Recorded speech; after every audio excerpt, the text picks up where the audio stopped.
In this short video, we're going to go ahead and do the claws on the feet. This will be done the same way as the hands. We're going to use the loop cut, select and drag. We'll scale it, and then we'll move it back. Check it.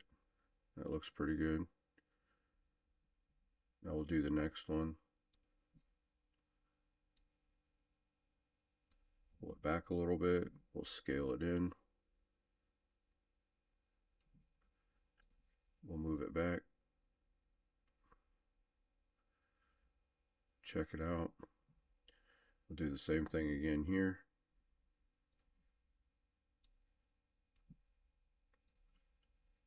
Scale it in. Move it back.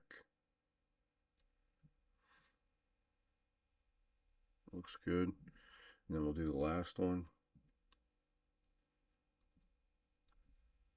Scale that in a little bit and pull that back.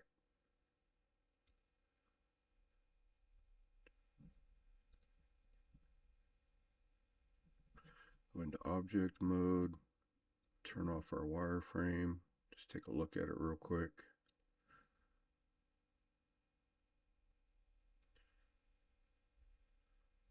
Yeah, we'll be able to see that real well when we're sculpting. And that's it for this video. Thanks for watching.